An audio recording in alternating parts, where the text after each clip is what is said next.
Sure. I want to look at addiction through the lens of Buddhism. And as I suspect everyone knows, addiction is a growing problem in Canada. And we've had very little success as far as I know, in dealing with this problem. And I also think that addiction is a very good example of the ways in which the physical intersects with other aspects of the person. So we can know all of the science of how a drug or a substance or an addiction impacts the body. We can know about how it impacts family life, but we seem to not know what to do about it. And I think this is where religious traditions have a great deal to offer, because they look at a much larger sense of the person and a person in a larger context. And so many of you will have studied this or have looked at it, and I'd be interested to know your opinions when we talk on the discussion boards. There's all sorts of models, a lot of controversy about decriminalizing drugs. They just pulled that back in BC because it didn't work out very well in BC, and harm reduction and so on. So I understand that if you have been trained in these Western models, this approach that I'm going to be talking about may run counter to that. But what I would argue, as I've been arguing throughout the whole course, is that we just need to entertain different models, because we've been very unsuccessful in treating addiction, and rehab in Canada is extremely expensive, and there's waiting lists and with a very low success rate. So I'm not saying there isn't good work being done, but it seems to me that this is a multifaceted problem, and it's certainly not just a case of detoxing somebody. That's just the first step, obviously. I want to look at a specific example of this in the Buddhist world, and how one of the ways that they've developed to work with drug addiction. Philosophical perspective, or from a Buddhist point of view, addiction is just a very extreme form of craving. So if we think of those, the noble truths and the cause of suffering, desire and craving. So addiction just is, in a sense, a distillation down to its essence of what craving looks like in its most extreme case. And so I find this a really useful way of looking at it, because from a Buddhist point of view, we all exist on this continuum. We're all subject to craving. It's just with some people it gets to the point where it impacts on their functioning in their daily life, but we all are subject to it. We're all subject to suffering. So this is a very kind of democratic view of suffering and addiction, that we all have some form of this. It just might not be extreme enough that other people are noticing it. And I think this is very helpful, because we're increasingly talking in our culture about consumer addiction, for instance, and also gambling addiction. So addiction isn't, as we know, just to a substance. It's a kind of a complex state of mind. And so I think Buddhism has a lot to offer in diagnosing where it's coming from and also what to do about it.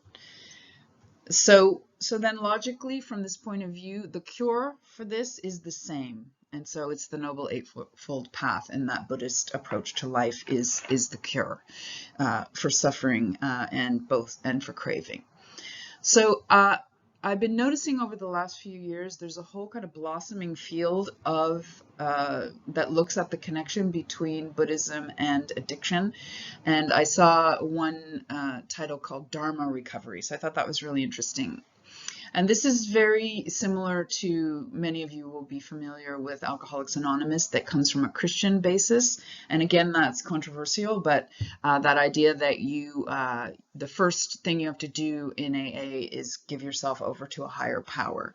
And so again, that idea of using spirituality, something beyond the material, to help you with recovery. So this is an approach from a Buddhist point of view. And it's being increasingly used across the Buddhist world in a variety of ways.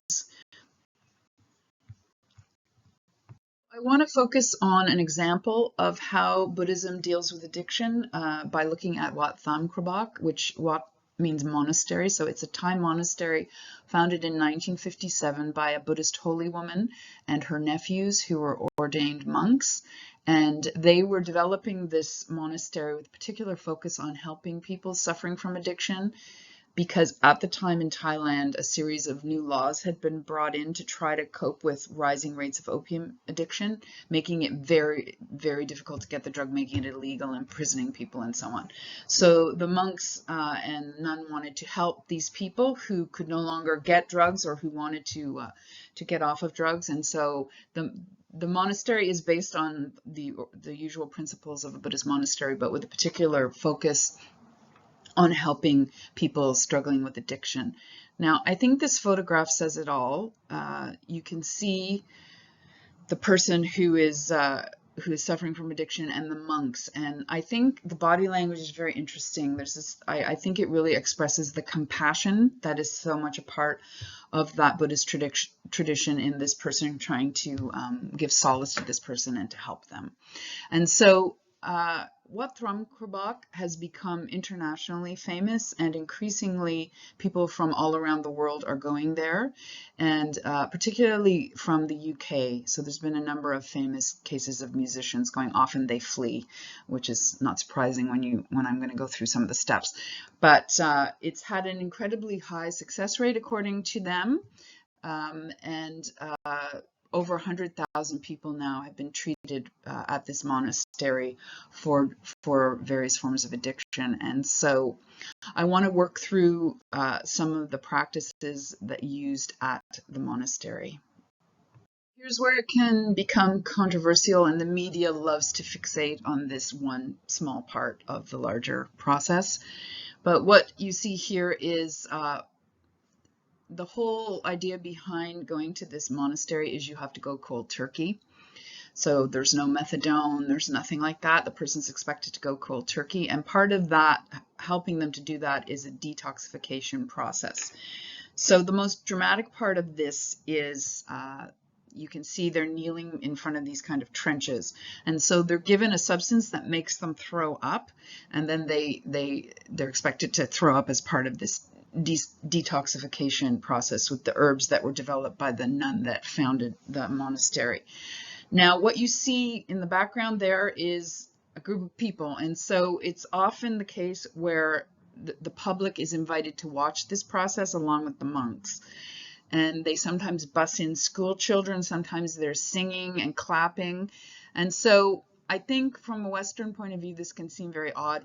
It's such a stigmatized thing to be addicted, and it's secret, and you go away and it's hidden. And so I think this is a very interesting way of making it public. And it's often been said with addiction that a large part of the problem is the shame around it and the stigma. And so I think this is a recognition of that this process is communal. The community is there. I mean, it's there partly for support as they go through this very difficult physical aspect of the treatment, but it's also, there's an element of scaring straight the people in the audience. So there's a number of things in play here. And I think the media really fixates on this because, as I said, we think of it as shameful and something that you want to do privately. So so this is the beginning part, and then there's other forms of detox such as saunas that are taken, and so there's a recognition that this is the physical aspect of dealing with the addiction, is getting the substance out of the body and getting the body healthy again. Now, this shouldn't be surprising, knowing what you do now about Buddhism, that the physical aspect, that detoxification process, is only a part of the larger treatment.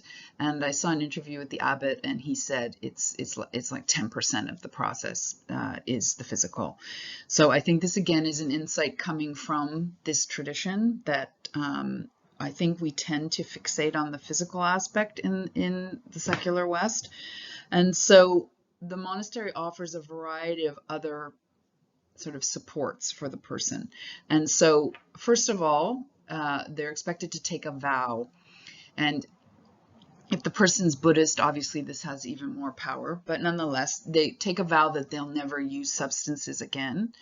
Then all through the process, they're supported by Dharma talks. So the monks will give Dharma talks to, well, they'll be giving it to everybody in the community, and also teach them things like meditative practices. So they're giving them all these tools to use, because clearly getting somebody off the drugs is a very important part of it, but they're eventually going to have to go back into the world. And so they need tools to deal with whatever it is that's causing them to turn to drugs in the first place.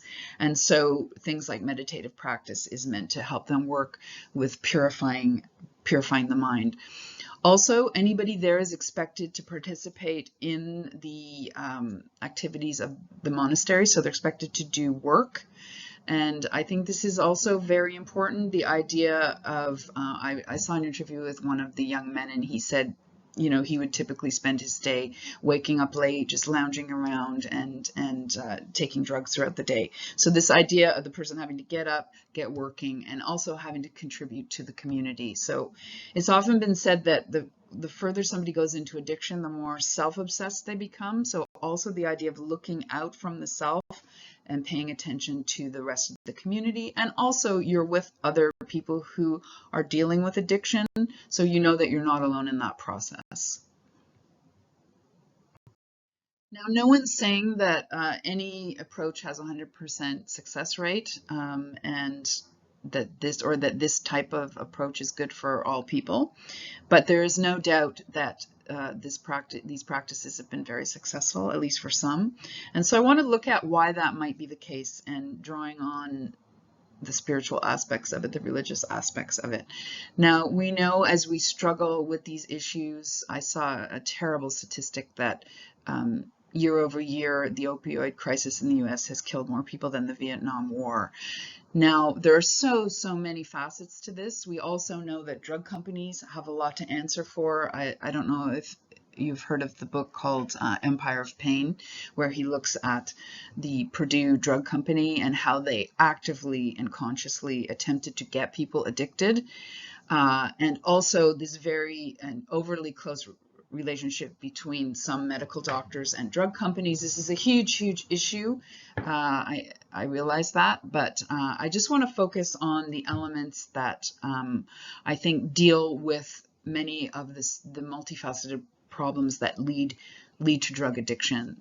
So as I said, Buddhism is going to always focus on the psychological, and a number of people who have written on addiction, such as Bruce Alexander, who's a Canadian, talks about the fact that we have to look at drug addiction in terms of context. And if people are feeling alienated, if they don't have community support, they're much more vulnerable to it in general. So let's look at what this monastery does that contributes to its success. So first of all, and we've talked about this throughout the course, and we talked about the Asclepion.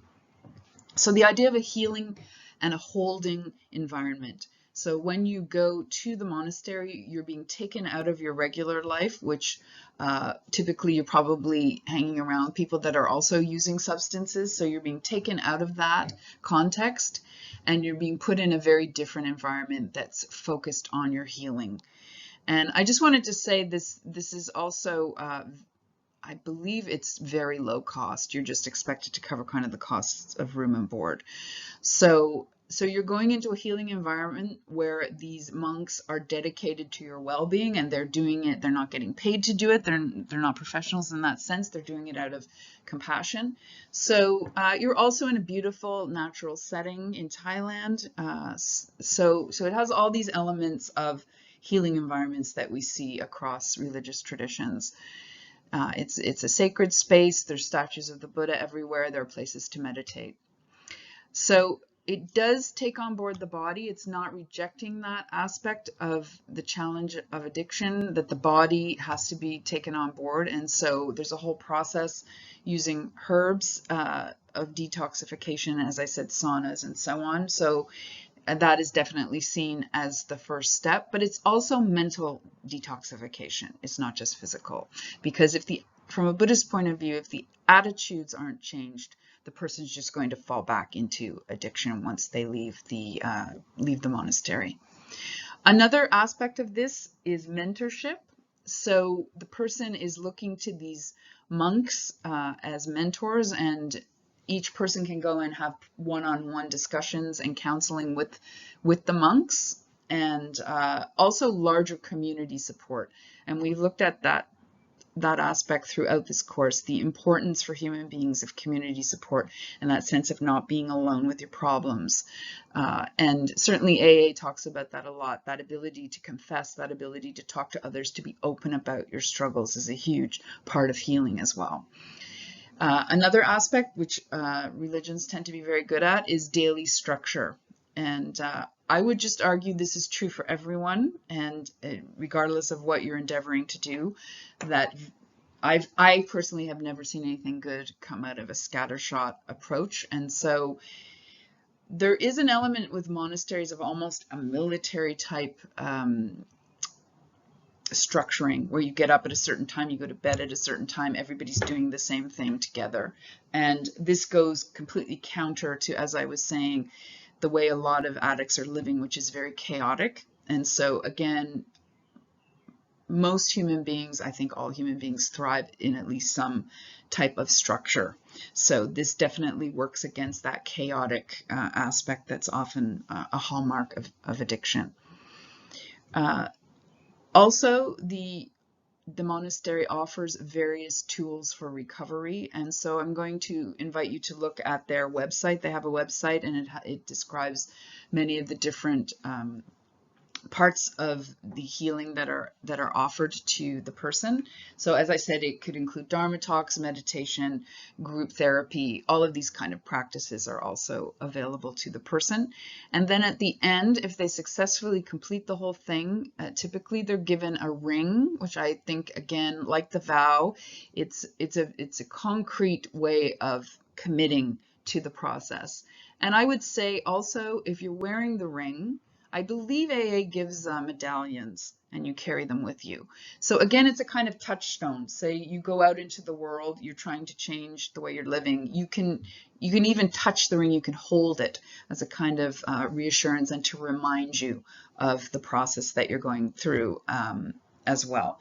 So I think when we look at it in this way, it's clearer why there's been so much success for this. Now, as I said, the media will focus on the vomiting part, and people are like, oh, how strange. But I think when you see the whole thing together, it's pretty clear why they've had the success rates they've had and why people from places like Europe are going there.